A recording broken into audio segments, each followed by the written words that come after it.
Привет, Валера. Послушай, у меня есть быстрый вопрос к тебе.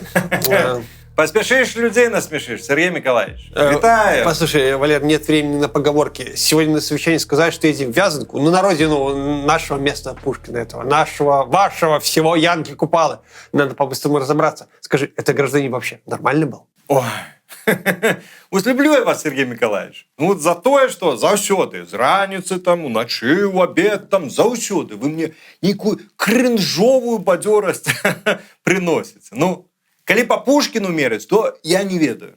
І гэта вы лепш разбираетеся. А вось калі з пазіцыі беларусаў глядзець, то вядома, што Купала не быў нармальны.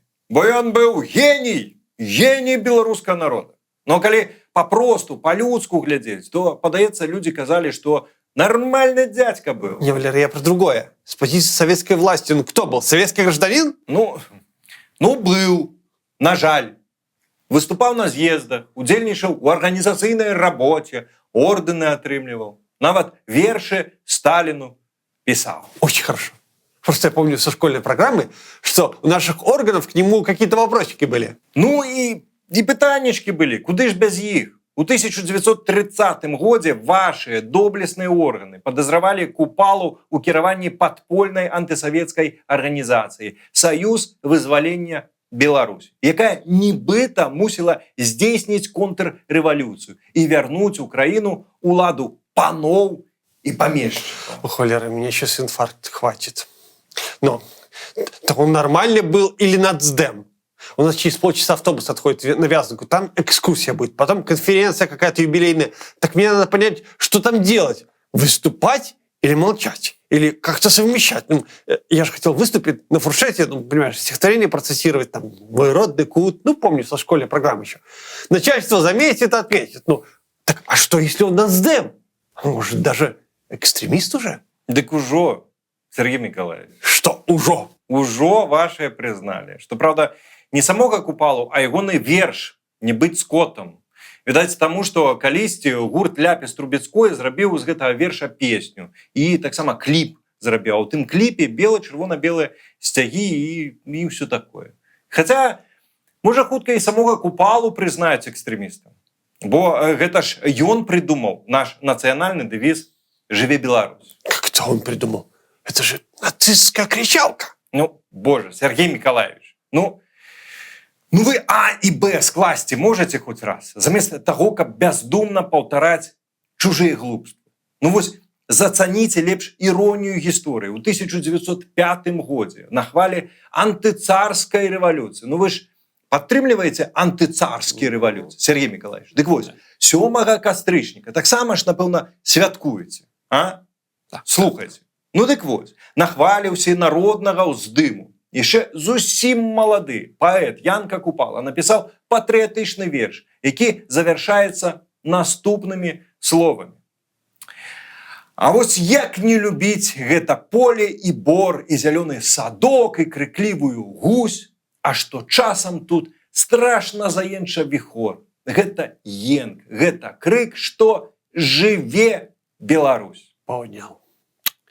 Понял, что еду в самое гнездо националистов. Насамрэч, Сергей Николаевич, гэты верш цяжка нават назваць палітычным. У ім Купала папросту апісвае жыццё звычайнага беларускага селяніна. Апісвае, як той любіць сваю занядбаную старонку. І напрыканцы падсумоўвае, што нягледзячы на ўсе нягоды і праблемы, ягоная родная старонка, у якой нарэшце з'явілася імя Беларусь, жыве.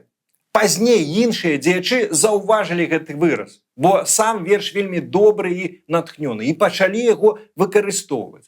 І паступова гэтыя словы зажылі самастойным жыццём, сталіся адным з сімваляў беларускай нацыі. Што б вы там у сваіх кабінетах не прыдумвалі. Я вам болей скажу, Сергей Николаевич, вам бы вушы панакручвалі, пачуўшы гэтае трызненне пра «Жыве Беларусь» як пра фашыстоўскую, нацысцкую крычалку нават савецкія партызаны. Да прыкладу, у 1942 годзе у савецкай газеце «За свабодную Беларусь», якую выдавала палітупраўленне Калінінскага фронту, быў апублікаваны верш «Партызанскі марш». Гэта быў пераклад з расейскай мовы ў беларускую, зроблены паэтам Піменам Панчыкам. І вось радкі з гэтага вершу. Ніколі не згіне ад лютых пажараў вялікі і слаўны наш край. У бой за радзіму, збірайся, таварыш, ідзі партызаніць у гай. На прускага ката, за вёску і хату, кліч помсты народнай заве. Ідуць у атаку лясныя салдаты, грукочуць гранаты, грымяць аўтаматы. Жыве Беларусь! Жыве! І пасля Другой сусветнай вайны лозунг «Жыве Беларусь» актыўна выкарыстоўваўся беларускай эміграцыі. Аднак і ў БССР забароны яго не было. Да прыкладу, у 1981 годзе Пімен Панченка ў зборы сваіх твораў зноўку апублікаваў верш «Партызанскі марш». І пагатоў з 1990 ажно па 2020 лозунг «Жыве Беларусь» друкаваўся на першай старонцы народнай газеты, якая была выданнем спачатку Вярхоўнага Савету, а затым і Нацыянальнага сходу Рэспублікі Беларусь. І вось дзе трэба мець мазгі, Сергей Миколаевич, каб у 2020 забараніць і прызнаць нацысцкім гэтыя цудоўныя і поўныя любові да роднай зямлі словы. Ну няўжо ж Беларусь не павінна жыць, а лепей хай она помре. Ясно, ясно, Валера. Понятно, спокойно, спокойно. Буду как-то выкручиваться, не впервой. Тем более, что я немного подковался. Вот ты, например, знаешь, кто такой Станислав Монюшко? Сергей Миколаевич, не познаю вас у грыме. Вы цікавіцеся высокай музыкай? Манюшка ж польскі пан і прыгнятальнік сяляну. Як вы там про его говорите? Никого не пригнетал, кажется мне. Писал свои песенки, никого не трогал. Знаешь, откуда я это знаю? А я тебе скажу. Водил недавно я по центру Минска гостей из дружественной страны. Такие есть? Ну да, пока да. Вот. Так вот, ходим по площади Свободы. Ну, хорошая площадь, несмотря на название. Там у нас красиво все, зачищено, аккуратно. Подходим к пирамиде нашей стеклянной возле ратуши. И вдруг гости спрашивают, а что это у вас там за памятник оригинальный стоит, где бронзовые мужчины в пальто на скамейке общаются? А я помню, что один из этих двоих, Дунин Марцинкевич, его произведение недавно экстремистскими признали. Я думаю, не про него же рассказывать, да? А второго вот в лицо не узнаю. Но я проявил смекалку, сказал гостям посчитать, сколько кресел спрятано за стеклом в пирамиде, а сам начал гуглить, что это за мужик такой возле Нацдема сидит. Нагуглил, подвел гостей к памятнику, 5 минут рассказал про Манюшку, оперную музыку и неблагодарных поляках, которые не ценят и не понимают, какого гения мы им подарили. Так про Дунина Марцинкевича что сказали? Да ничего. Сказал, что это просто слушатель оперы.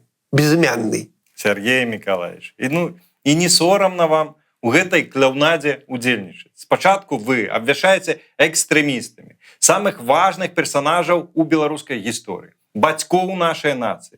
Забараняеце беларускія кнігі, знішаеце нацыянальную асвету, называеце вуліцы імёнамі катаў беларускага народа. А пасля ходзіце каля нешматлікіх помнікаў нашых сапраўдных герояў. Ездзіце на месцы іх нараджэння, выступаеце на сваіх сімпозіумах з разумным выглядам твару, надзімаеце шчокі. Ну вось як у вас агулам гэта ў галаве ўкладаецца? Ну дзе тут логіка, дзе тут сумленне? А что, ваш Купала лучше, а? Тоже туда-сюда. То вершики про «Живет Беларусь» пишут, то стихотворение Сталину, а? Что, не мог сразу определиться? Это же из-за него нам с тобой сейчас мучиться приходится. Янка Купала цалкам сабе вызначыўся са сваімі нацыянальнымі і ідэалагічнымі пазіцыямі. Папросту воля аднаго чалавека не можа супрацьстаяць вялікай рэпрэсіўнай машыне, якой быў Савецкі Саюз. Это начинается опять. Што пачынаецца, Сергей Миколаевич? Ян Луцевіч, які пазней узяў сабе творчы псеўданім Янка Купала, нарадзіўся у небагатай, але шляхецкай сям'і. І паводле тагачаснай логікі мусіў стаць хутчэй палякам і паехаць вучыцца і працаваць у Варшаву. Першы верш ён, дарэчы, пісаў па-польску. Але пасля азірнуўся наўкол і зразумеў, што няправільна гэта будзе. І ён будзе няправільны, калі стане палякам. І тады ўжо сведама стаў на беларускі шлях. У тыя часы вельмі няпросты і гераічны шлях, бо беларускіх арганізацыяў было вобмаль. І хто такія гэтыя беларусы па-за межамі этнаграфічных асаблівасцяў, было тады яшчэ зусім незразумела. Але наш Янук не збаяўся і пачаў пісаць вершы па-беларуску. Рос і развіваўся разам з беларускім рухам. А ў нейкі момант стаў уплываць на гэты рух. Бо ён быў выбітны, сапраўды народны паэт, пісаў пра беларусаў і для беларусаў, натхняў іх на тое, каб яны узнялі галовы і пайшлі вучыцца, дабівацца праўды, не баяліся заяўляць пра сябе. І, дарэчы, ягоны верш «Не быць скотам», які вы забаранілі, быў якраз пра гэта. Хто ты гэткі? Свой тутэйшы. Чаго хочаш? Долі лепшай. Якой долі? Хлеба, солі. А што болей? Зямлі, волі. Ну, нармальны ж пасыл. Абсалютна адэкватны і справядлівы. Дзе вы тут наогул экстрэмізм угледзелі? І якім бокам верш, напісаны яшчэ ў 1908 годзе, да вашай, як вы кажаце, сучаснай палітыкі партыі. Падумайце ў вольную хвіліну. Ну, а я яшчэ дадам вам пра Купалу. Ну, вы ж ведаеце, што наш пясняр быў яшчэ і цудоўны драматург. Ягоная п'еса, тутэйшая, бліскуча тлумачыць асноўную бяду беларусаў. І вы, дарэчы, вельмі падобныя на аднаго з яе персонажей. Это та постановка, где флаг Бачиба вывешивают? Да намучились мы в свое время с этой провокацией. И на кого это могу быть похож? А вы паглядзіце. Зрэшты, паглядзець ужо не можаце, бо і яе забаранілі. Ну то пачытайце. Там не складана здагадацца.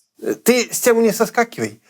Почему этот такой себе правильный Купала, который о народе заботился, вдруг стал нацдемом и революцию готовил в этом, как его, союзе вызволения? Да не было ніякага саюзу вызвалення, Сергей Миколаевич. Ну што вы як маленькі?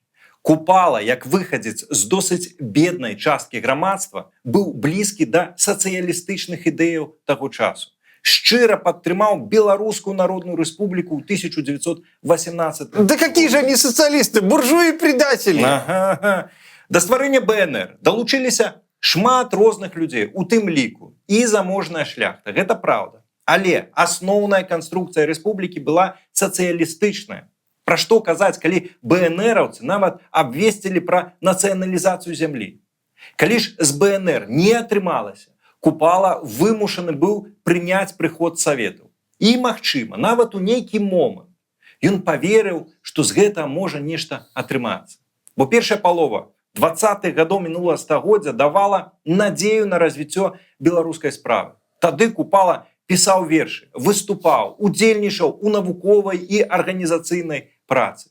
Але ўжо напрыканцы 20-х гадоў Сталін раптам вырашыў распачаць у Савецкім Саюзе зацяжныя і масавыя рэпрэсіі. Баяўся за сваю ўладу.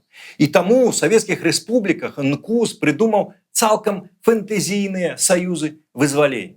Запісаў туды ўсю інтэлігенцыю і затым яе рэпрэсаваў. І вось у Беларусі Купалу як галоўнага паэта прызначылі кіраўніком гэтай няіснай структуры. Яго цягалі на допыты, нечым пагражалі. Ну, відаць, патрабавалі абылгаць сваіх сяброў. І ў нейкі момант паэт пабачыў адзінае выйсце з гэтага жаху ва ўласнай смерці і здзейсніў спробу самагубства. Спроба не ўдалася, затое ад яго адчапіліся. Дарэчы, на вас там, Сергей Миколаевич, яшчэ не ціснуць, яшчэ не прыдумалі пад вас які-небудзь саюз вызвалення. Як той казаў, как ощущение, Сергей Миколаевич? Зачем я тебе позвонил? Теперь целый день от тревожности не отделаюсь. Нормально у нас все, спокойно, надежно и стерильно. Так, а с Купалой что делать? Ну, ведаеце, можа сапраўды, прачытайце «Мой родны кут», калі вы там памятаеце яго. Ну, усім будзе спакайней. Ладно, гусь, давай, пока.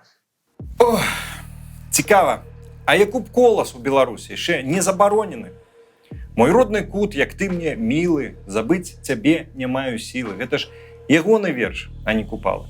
Зрэшты, не дзіва, што яны іх блытаюць. Столькі ў нас цудоўных паэтаў, якіх можна назваць сумленнем нацыі. Столькі вершаў, прасякнутых непадробнай любоўю да нашай бацькаўшчыны. І столькі нягоднікаў, якія гэтую любоў да Беларусі называюць злачынствам. Што пра ўсё гэта думаеце, сябры? Напішыце ў каментарах.